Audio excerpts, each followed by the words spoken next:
This video brought to you by Morphin Network is sponsored by Ranger Stock Convention, which is November 13th to the 15th, 2020 in Orlando, Florida. Go to rangerstoporlando.com for more info.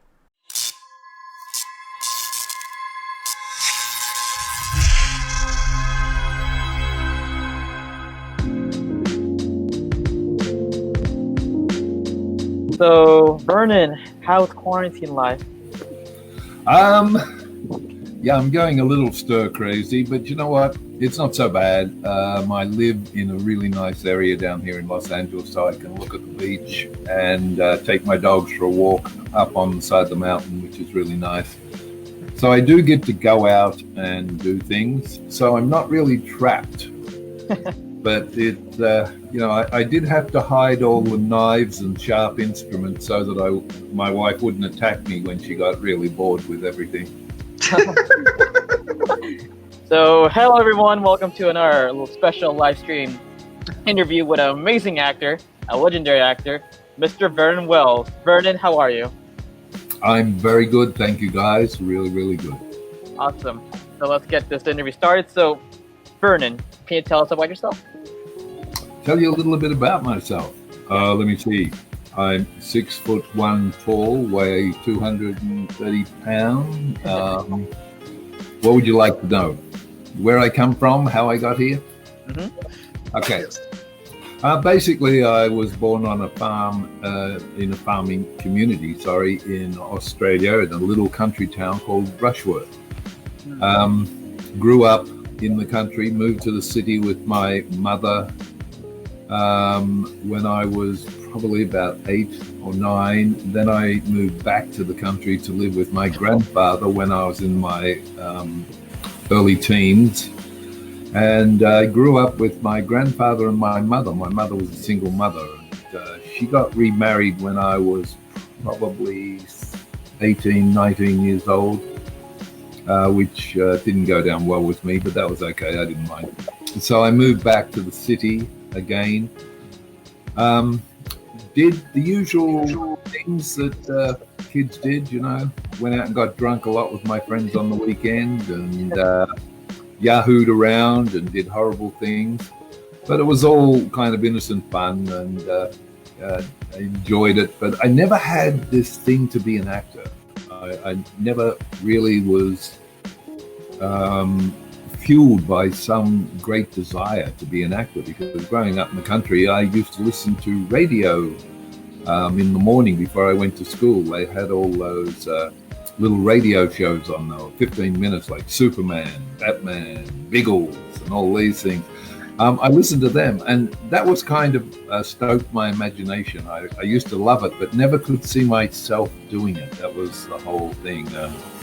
I loved what it was, but I could never see me in it. Then when I moved to the city, I followed in my mother's footsteps. She was quite a successful songwriter, and she'd written for Slim Dusty, who's an Australian icon in the singing world of country and western way back when. And I started working with bands, and I sort of thought that would be where I would spend most of my life. It was something that I knew and something that I enjoyed. So I started doing that. And I was injured in a very bad car accident with the band and couldn't work with them. And while I was recuperating, the manager of the band took my photograph around to a few agencies to see if he could get me some work doing commercials or something. Just basically, he wanted to get rid of me because I was driving him insane. So he managed to get an agency to take me on for a series of cigarette commercials, because I rode horses, drove cars, drove trucks, did all the normal stuff you do when you're a kid. I could do all that. And I had a horse. So I got a series of commercials called Ransik cigarettes. Did that and realized that I could make all this money and I didn't have to share it with 5 other members in the band. So I thought, oh, this is pretty good. And I started I got very bored doing it, because modeling just wasn't, it was like, I get paid, but bleh. So I wanted to move away from it. And what I loved was I was always fascinated by what went into making a commercial, like the behind the scenes, the cameraman, the grips and lighting. It was something that really intrigued me. So I started doing commercials and worked with one particular director quite a bit. And I was always behind the camera with the DP or fussing around with the lighting guys. And finally one day he said to me, yeah, exactly what do you want to do? You kind of never in front of the camera, you're always behind it. And I said, well, I'd love to do what you do. He said, oh, you think you could do what I do? And I said, yeah, I could probably do it better. Which probably isn't the smartest thing to say to the guy who hired you a lot, you know, because they tend to get a little peeved about it. And I got invited about 3 months later to join his company and start working my way up through the ranks to become a producer, which is what I did for a year. I went through every department, learned all of the different things that I had to do, and eventually started directing commercials, which was, for me, the ultimate. I loved it. I just thought this was me. That's where I wanted to be. It's cool. And I got asked to do a stage play, which I really didn't want to do because acting still wasn't something that was biting at me and saying, do this. Eventually I got convinced to do the stage play. It became very, very successful. It was rather controversial. It was about a transvestite and her boyfriend. So it was kind of a very edgy thing to be in, and being the first thing I'd ever really done on stage that was major, and being there's only two of us in it, the other guy and me, it was, for me, terrifying, to be blunt. But once it started and I got into it, I started to enjoy it, and I thought, oh, this is kind of cool. And I loved the fact that people would come up to you and talk to you and say, wow, man, that was really cool. I love your performance. And from that, Sandy Gore, who was George Miller's girlfriend at that stage, saw me in a performance and suggested to George that he should come see me or some way contact me because I would be perfect for Road Warrior, or as it was known over there, Mad Max 2. And eventually George contacted my people and set up a coffee date. Yay! And we went out and drank coffee and told dirty jokes to each other for about an hour. And I seriously had no idea who he was and what it was about. I'd never seen Mad Max, the original one. So I was in the dark totally as to what it was. And eventually I went and saw Mad Max, and actually saw it with as a double header at the drive-in with Duel, the Steven Spielberg's first movie. Mm-hmm. And strangely enough, I liked Duel more. So I was like, oh, that's not good. And from that, George hired me to play Wes. And as they say in the classics, that's where it all started, and it's still going. I've kind of gone full circle. Now I do a lot more directing and producing, as well as acting. And, I've been incredibly fortunate. I've been in some amazingly big movies and some classic movies, which totally blows my mind that somebody from a little country town in Australia gets to be in all these huge movies.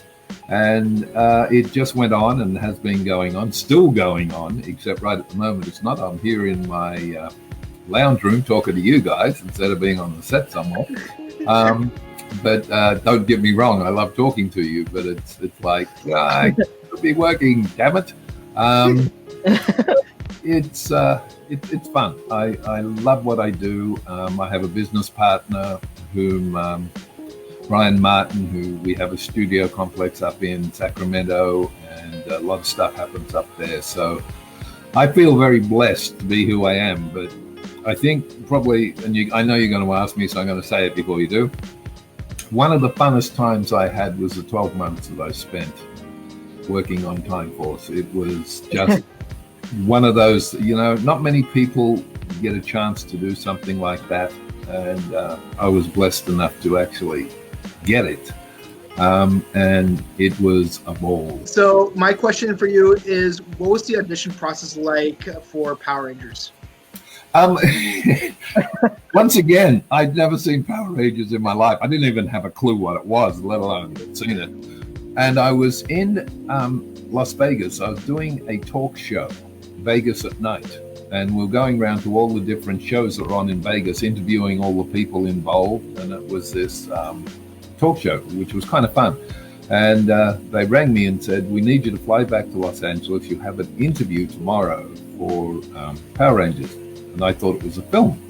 And I'm thinking, wow, that's kind of a weird name for a film. Wow, what the hell? So I sort of turned up at the audition, and there was all these people in the room that I'd seen so many productions like television and stuff. And I was like, whoa, what the heck am I doing in here? These are known faces. And I walked into the room to do the audition, and just as a backstory, about 6 or 8 months before that, I'd done a film over in Ireland, and the stunt director on it was a Japanese gentleman by the name of Koichi. Oh. Koichi! And I walked into this audition, and sitting behind the table with 5 other people was Koichi, and I went, what the hell? And I did my audition, and everybody said, thank you, that's really cool, we'll be in touch. And that's what they always say is, in this business, oh, great audition, we'll be in touch, and that's the last you ever hear. So I sort of went back to Vegas, and the next day I had to fly back. And I went, are you kidding me? So I flew back, and I walked into the room, and there's less people, but I still know all the faces. And I get to go in, and Koichi sitting there. And this time I actually got to have a chat to him. And I said, what's going on, dude? And he said, we had so much fun. I would love to work with you. And everybody agreed. You would be great for the character. And I said, okay. Now, all I knew was what I got as a breakdown. I'd given us very little, just the sides. And I'd worked out who he was and what he was. And I knew by then, of course, that it was a kid's TV show. And I felt that having been so cast into what I was, which was the ultimate villain, like thinking, well, how do you reconcile with taking me and putting me into a kid's show? I mean, this is like scaring the crap out of everybody that turns the television on, for goodness sake. But they were dead keen on the fact that I should do it. And I left, and about 2 days later, I got my agents rang me and said, you have to go back because the executive producer had the flu while you were doing the auditions, and he needs to see you. I went, oh my God. So I go back, and there was one other person. So it was down to me and this other guy who had been in a couple of major television shows. We did our audition, and about 2 hours later, I was over at LAX getting ready to fly back to Vegas, and I got a text on my phone saying, you need to be at wardrobe in 2 days. And that was how I knew I had it. And from then it was just lots and lots of fun. I mean, my biggest problem was that goddamn costume. They had this great time with me because if when we shoot, they have a trailer and it has little rooms in it, which are yours, and in most of them you have a toilet. And it's not a very big toilet yet. And I would go into said toilet without thinking and turn, use it, and then I couldn't turn to go out because I was trapped with my huge, big shoulder pad. So I would have to yell till someone heard me, and then they'd bring in the prop department with all kinds of drills and things. They'd take the whole thing apart and they would release me. And they got sick of doing it in the finish, so they just took all the panels off it. So they couldn't get trapped. It was like every day Vernon was trapped in the toilet. But it was just so much fun. I mean, it really was. I had the most... after I got the series, it just turned into this total circus. And as I said, I loved it. It was the crew in that particular series, the actors, they were just phenomenal. They were so good at what they did, and every one of them wanted to make Vernon Wells look bad on set. So every day it was this thing of them trying to outplay me, which I thought was so much fun. And especially Erin, who became one of my closest friends. They wrote so many wonderful episodes with her and I confronting each other, and I just loved it. It was wonderful. When you say about Time Force, can you briefly explain like maybe some memorable moments or experiences while filming your season? Oh, look, there was a million of them. I always remember the first time I arrived on set, we were shooting down near the beach, and I walked onto the set, and all the trailers were all lined up on each side of the street, and I was walking virtually down the middle of this road, which was on private property. I think it was one of the big desalination plants or something down on the coast. And I was just walking down this road looking for the producers, basically, or somebody who could tell me where my trailer was so I could go and put my stuff in it. And this very beautiful looking young lady stepped out of her caravan, saw me, came running across, jumped on me, and said, "So who are you?"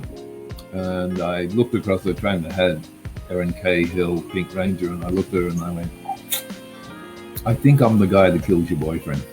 And she just sort of got off me and looked at me and went, "I don't think I like you," and walked away. And that was the first introduction between the two of us. And from there, it just became like the firmest friendship. I adore her. But we always had these wonderful, and I think the writers, they enjoyed the interaction that was between us. And so they would write these cool little things in the episodes where we would face each other. And it was always done with a bit of a smile, like, so again, we meet. And we would do this whole thing, and I loved it. But there was a lot of times in the show where things were done that were just on the spur of the moment, which was so much fun. And they wrote great scripts. I mean, once they realized they had a couple of actors, because, as you know, all the Rangers, we usually cast each year. And they came in into the show, whereas sometimes the villains always were in these suits, so you never knew who they were. So it could be anybody doing it, and they could get a voiceover artist to do the voice. I was one of the first ones they had who was actually human, like had the face and everything, except for the part that had the thing on it. And I thought that some of the scripts they wrote for all of us were just so great, and it was fun doing it. And of course, the greatest fun I had was the two-parter they did where they made me look like movie madness, Mad Max, and I was chasing the kids around the studio complex, and they were all trying to be their heroes, and I was wearing a tutu, and oh my god, it was just one of those. I mean, you've got to. It was fun. It really was fun. I mean, I loved it. Yeah, it's actually funny that you mentioned the whole "I'm the guy that kills your boyfriend," because that was actually one of the things that made Ransik one of my favorite villains, because most other villains in Power Rangers, they don't go to the front lines until at least episode 20 of their season. But you, not only were you there in the first episode, but you mortally wounded the Red Ranger right there on the first episode. Even as a kid, I was like, oh my god, this is the most intense villain we've had so far. Yeah, something funny about that, I was in Japan, and they were doing a big interview with me and doing it live on television, and they were talking to me about it, and they said, "So what do you feel is one of your accomplishments doing the series?" And I said, well, I was probably one of the only villains to ever kill a Ranger. And the guy interviewing me looked at me and he went, "No, we kill a Ranger every week here." It's true. Like, damn it, I thought I had something that was unique. But yeah, it was kind of fun. And also, a little sidebar, the actual character of Ransik was not in the Japanese version. The young lady that played my daughter was the actual villain. Yeah. And they changed it and made the villain male. So that was why they put me in it, I guess. What are your thoughts on the Power Rangers fandom? You know what? They are just out of control. They are just so much fun. I mean, good Lord. I used to think that I had a bad with some of the fans from some of the movies I've done, but the kids, oh my Lord, that are into it. To them, it is this whole thing, and they'll come up and they just look at you like, you "You killed my ranger. How could you do that?" And you're like, "Oh, no, actually, I didn't. It was kind of the carrot. Oh dear." And then you get people. I think what's kind of to me the funniest part is that sometimes I'll be at a convention and someone like in their 30th will walk up and they go, "Dude, loved you in Power Rangers." And I go, "What?" And I go, loved you in Power Rangers." And I go, "Oh," and I forget it was like 20 years ago. So these people were probably like 14 at the time. But I look at them and I think, "You've been watching Power Rangers? Oh, that's a little weird." But of course, with the amount of time that's gone by since we did it, they were probably kids when they were watching it. But yeah, they still, even as adults, they still come up and they chat and they want to talk to you, and they're so, they love the Pink Ranger, or they love the Red Ranger, or they love the White Ranger. They've got their thing, and I mean, they're really serious about it. And I'm fortunate because being Ransik, I get everybody. You really were one of the best villains in the show, in my opinion. Because because I remember in the Power Morphicon 2012 villain panel, everything came. Someone asked the question of, with Dark Spectre gone, who would take over the entire villain community, and it ultimately came down to a civil war between Rita Repulsa and Ransik. So much so that I actually made T-shirts: Team Ransik versus Team Rita. Oh my god. So speaking of Ransik, so that goes to my next question. What do you see your character doing right now in the current timeline or the current canon of the show?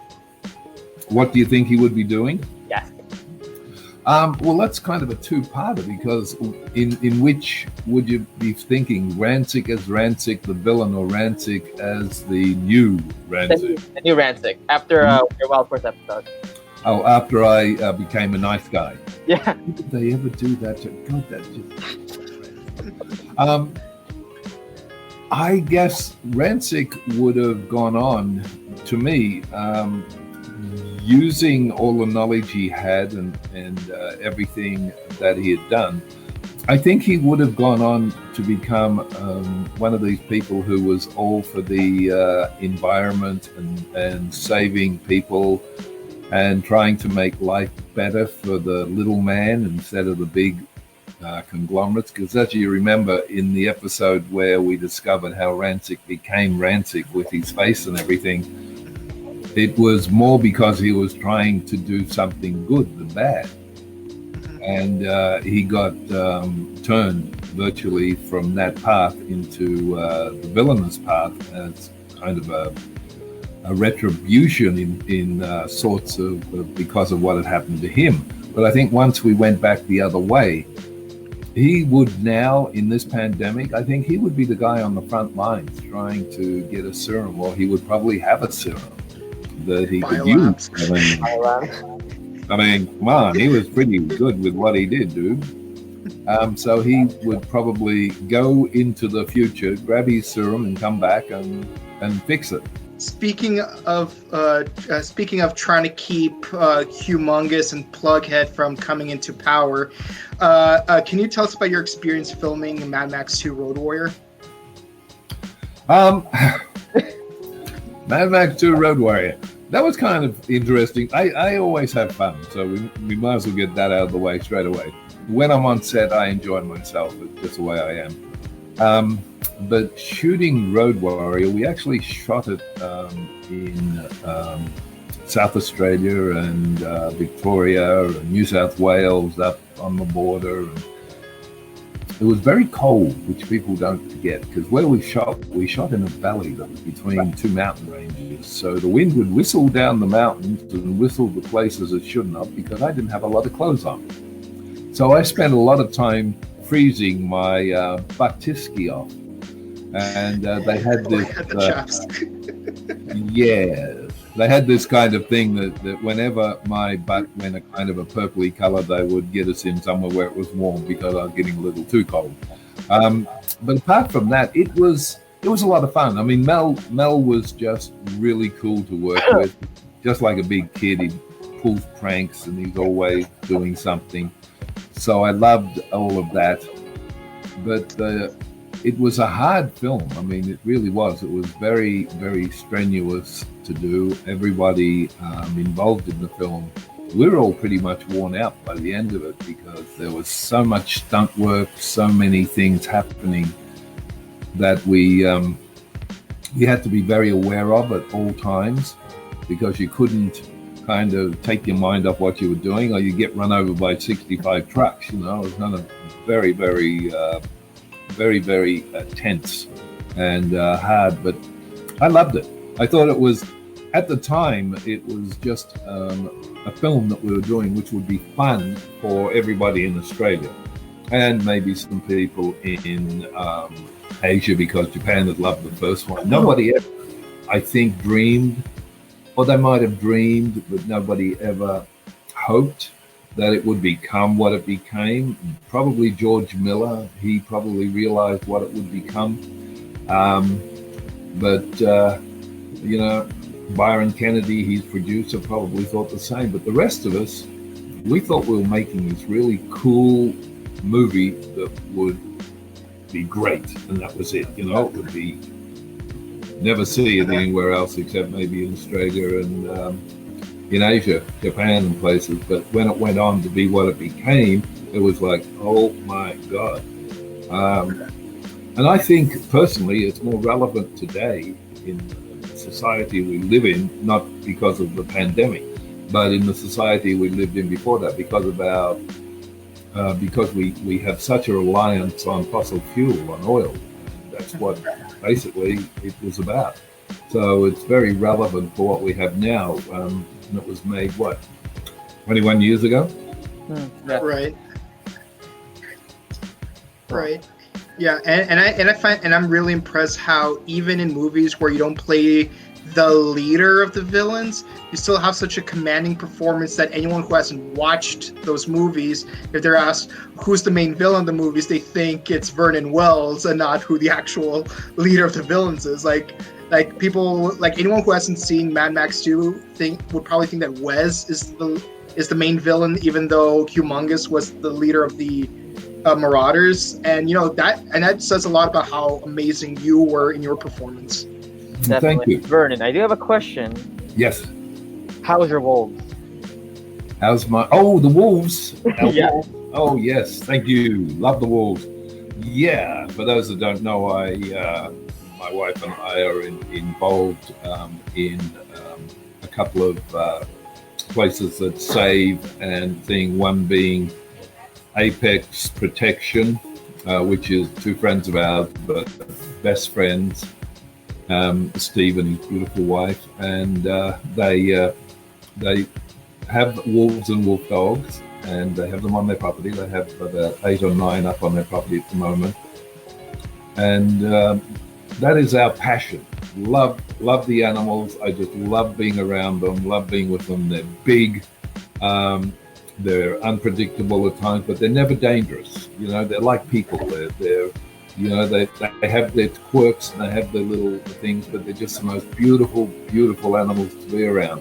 And as we keep trying to remind people that man's humanity and most of the things we do, we got from watching the wolf pack when we first came down out of the trees. We watched how they reacted, what they did, how they had their community. And a lot of that transferred over into who we were. And then, of course, the first animal that man was able to be with that became tame was a wolf. And from there, we moved on. So I just love being around them. And our little dog, who's about 11 pound, Eddie, grew up with one of the wolves. And he's he thinks he's a wolf. And we keep trying to explain to him that he's not even a titbit. But he still thinks he's big and tough, but hey, you know, small bodies, big ambition. That's what I say. And actually, I have a photograph about 3 feet from me. Do you mind if I walk over and grab it? Oh, sure, of course. Just a sec. I'll be back in a minute. Okay, this is just to show you the that very large black animal is Taboo, and that very little blonde animal is Eddie. They're together in the snow. That's what they look like. So you can get from that picture how big these animals are and how beautiful they are. So yeah, that was up at the lake in the snow a few years ago. But I'm a big bear. But also, I did bring my, as I told you guys I would. I Nice. couldn't help myself. I had to bring the boy. So there you go. See the whole. I had to wear that for 12 months, dear Lord. And I have it. What can I say? And also, of course, I had The to bring marrow sword. Sword. You would be surprised how many people, young kids, have asked me how I got it out of my back.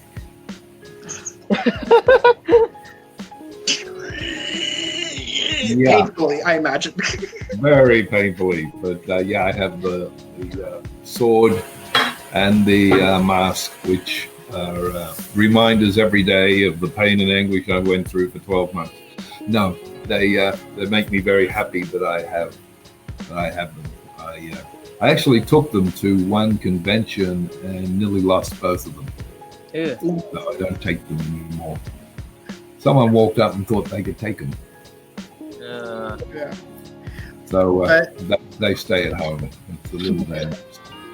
But yeah, I agree with you about how humans learn from wolves and respectively canines learn from humans as well, because I know that my German Shepherd, he takes on a lot of the characteristics that me and my parents have. Like sometimes he's lazy, sometimes he's gluttonous, so sometimes, he always wants to be the center of attention. Like whenever we have guests over, he's always looks at the person talking and moving his eyebrows like he's actually thinking about making a response. Yeah, here's a picture of him right here. That I really like. Wearing sunglasses. Wearing sunglasses. He is a cool dog. Nice. Oh my God! Yeah, we have the same thing with Eddie. Eddie will just.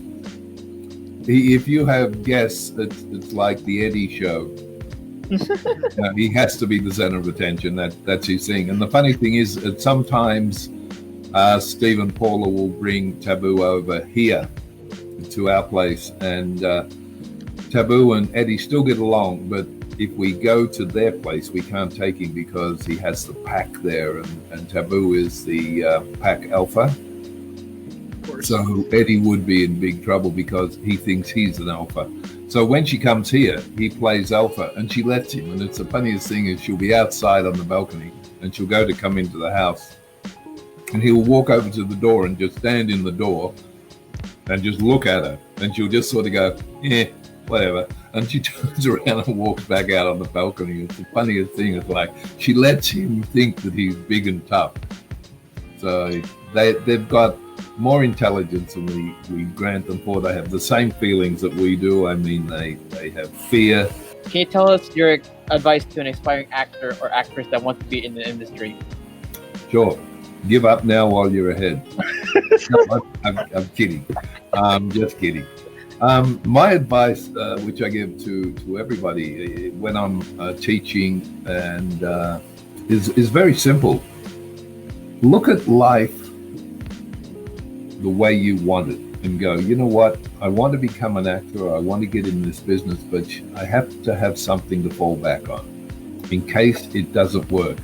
And believe me, it's not a case of if I'm just going to do this. Some people are fortunate, they do it, but you need to know that if you don't, you have something else you can do. So my advice is make sure that you have a backup and then get all your schooling. I mean, go to classes, pick the best classes, learn to sing, learn to dance, do whatever you need to do, but go to classes and learn how to act. Because if you don't learn the basics, you don't go anywhere. And the point is that no one can teach you to act. You have to do it yourself. You can be given all of the techniques, all of the tools, but it's up to you. I always tell my classes when I'm having them that acting's really simple. It's like a square box. The director gives you all the furniture to put in that box, then it's up to you to put all the furniture in the box. Right. He will then tell you if he likes the way you put the furniture. And if he doesn't, he'll tell you where else he needs it. So then you'll put it where he wants it, and that's it. That's acting. You get the same thing when you're working on a set or when you're working doing it. You get all the furniture to put where you think it should go. And then the director will say, okay, I love what you're doing, but how about we move this over here or we move that over there? And then you do it. It's that simple. It's not a high technical thing, but just, and the only thing I am really heavy on with people if they want to get into this business, be professional. You don't get in this business so you can be a little twerp, a lot of money and get into drugs and be a pain in everybody's butt. You get in this business because it is a business. It's a career. Treat it as such, and you will go from the bottom to the top. You will have a lot. Always stay humble. Always stay humble. You try to stay humble. It's the best thing. I just have fun.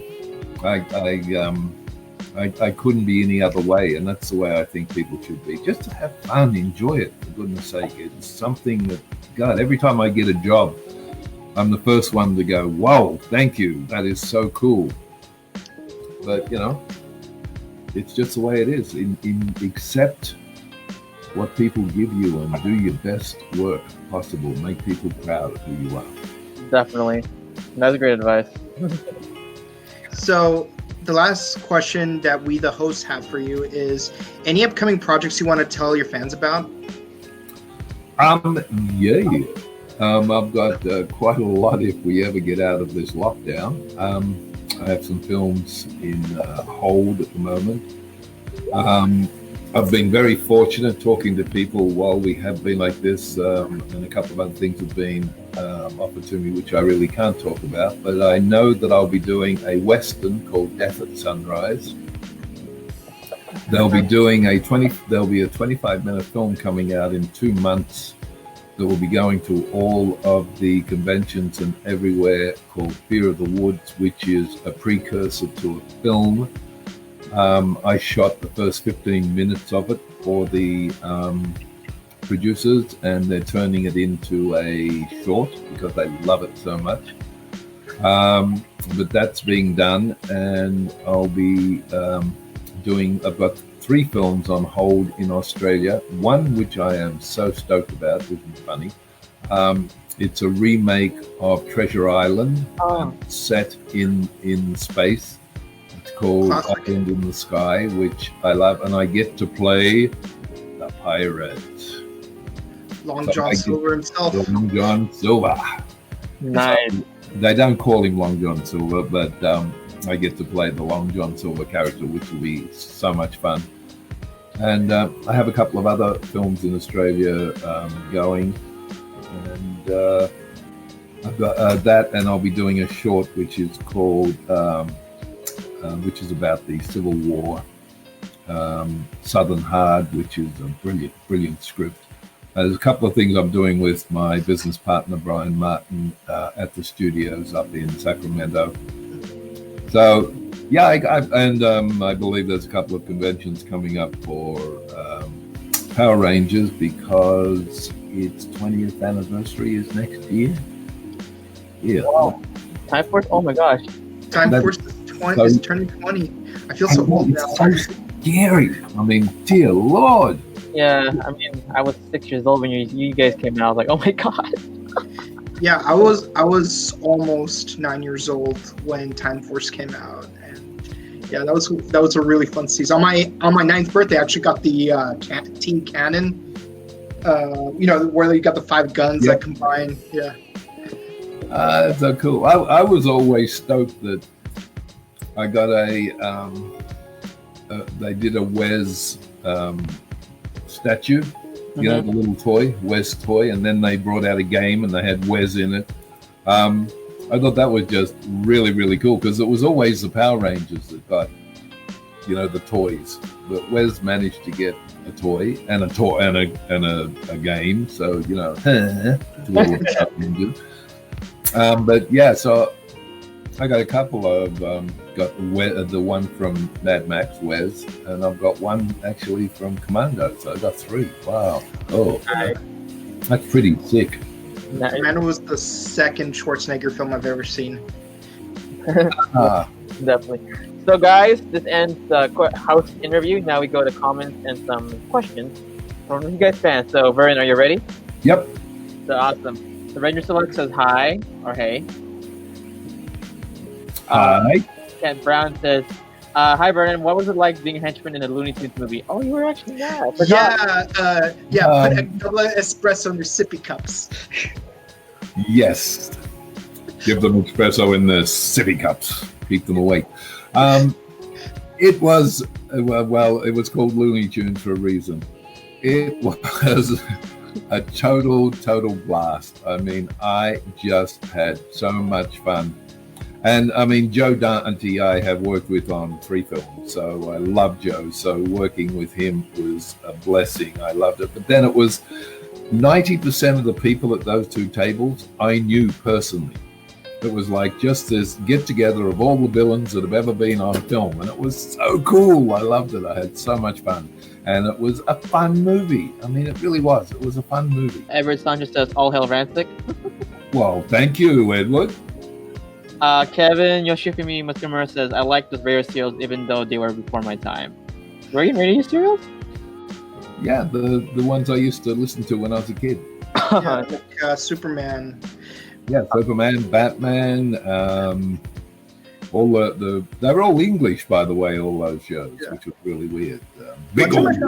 One time I found MP3 files of the original 1930s Green Hornet serial. Yes. Oh my god, I actually listened to those. Yeah.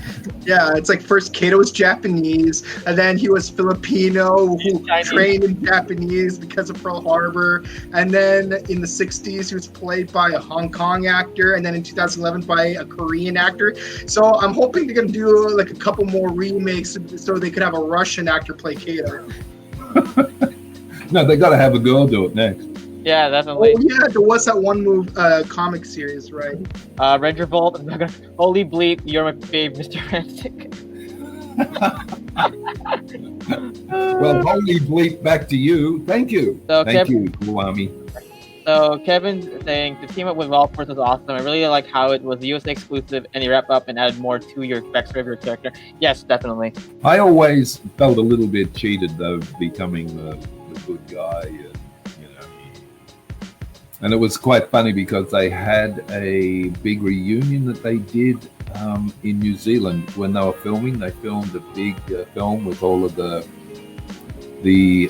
Rangers. I think it was the Red Rangers. And then they had a lot of the villains. And I sort of put my hand up and said, hey, you going to take Wes? And they went, Wes isn't the villain. Oh. So, Ransik was. Ransik was. I mean, Ransik. Ransik wasn't a villain, sorry. God, now I'm saying Wes. Wow.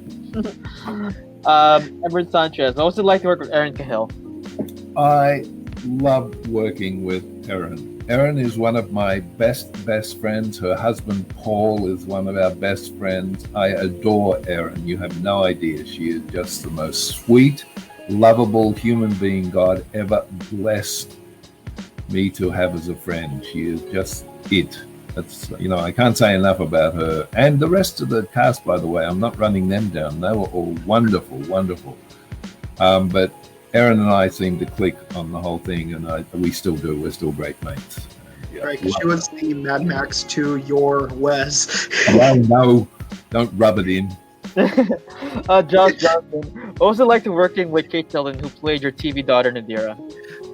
Kate was so much fun. She was just out of control, always, and still is. I love Katie. I was actually at her wedding many years ago in Colorado, and she's just a sweetheart.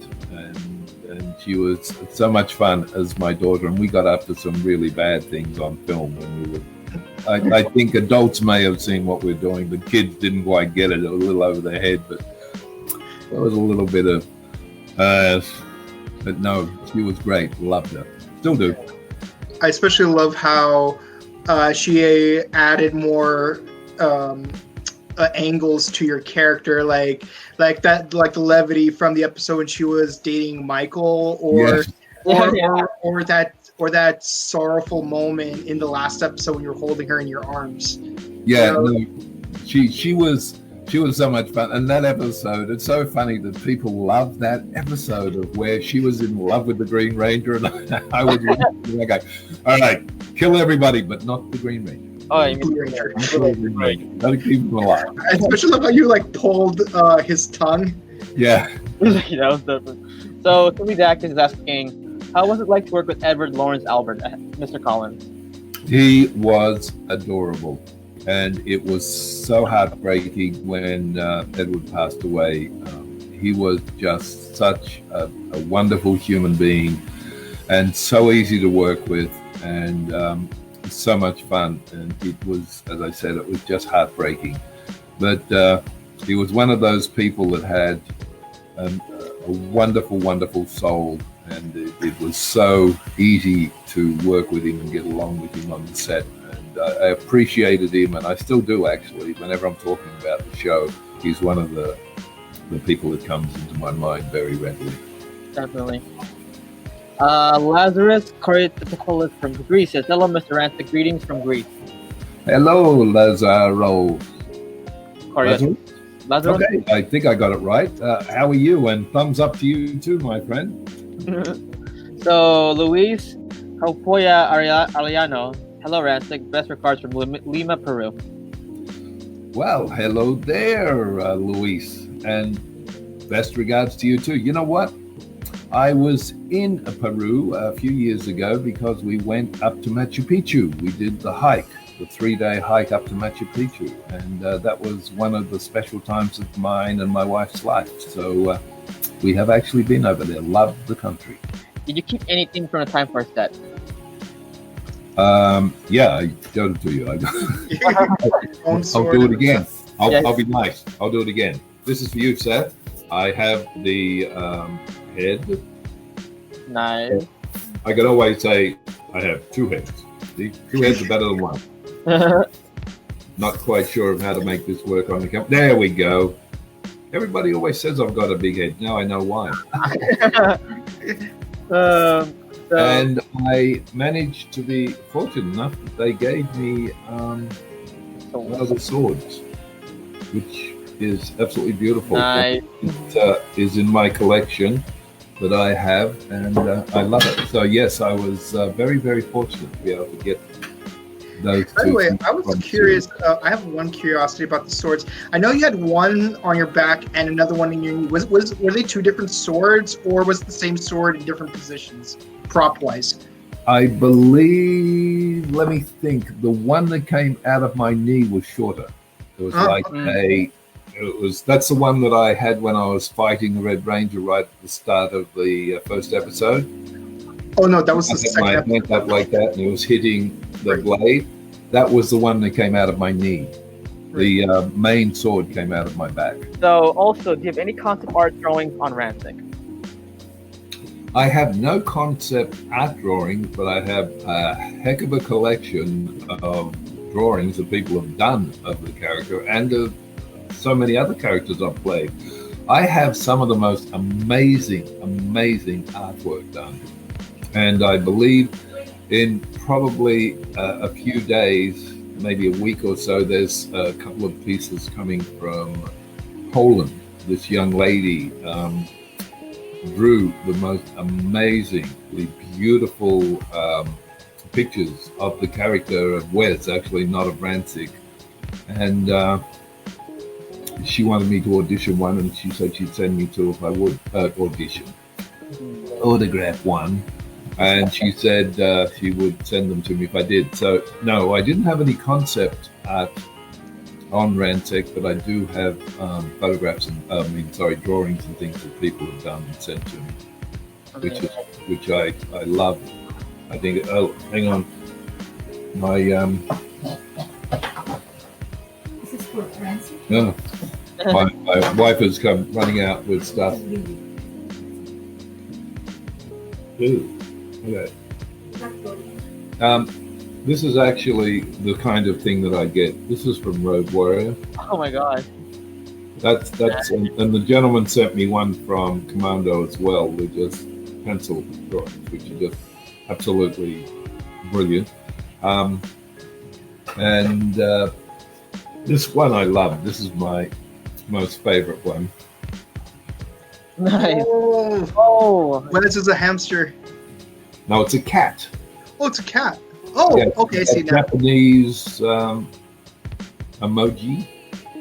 This was Yeah, I didn't know the pointy ears right away. yeah. That was from a young lady in Japan who loved it. I don't know if we can actually get this one on, but Oh, I got it. Oh, nice. We got it. Oh, Oh, that's a beauty. that's a right there. beauty. That's a real beauty. that's that was done, and I was given that in when I was in England doing a show. So yeah. So no, but unfortunately there is some Ransik photos around, but we've just moved our office into our house. Well, not just. We did it before we got told we weren't allowed to go outside anymore. And by the way, my wife just handed me a note and said, "I'm leaving now. I'm going to the office." So much for the lockdown. Safe. Yeah, so she's off to the office. She has to meet a client.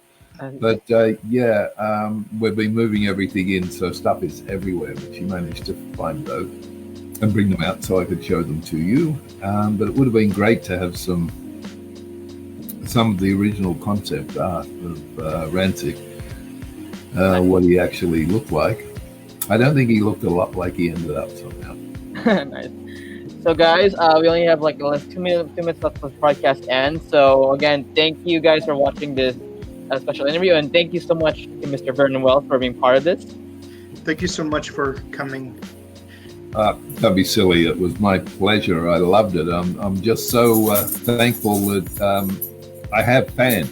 That I always say that without our fans, we're nothing. We might think we are, but we're not. We're nothing. We're nobody.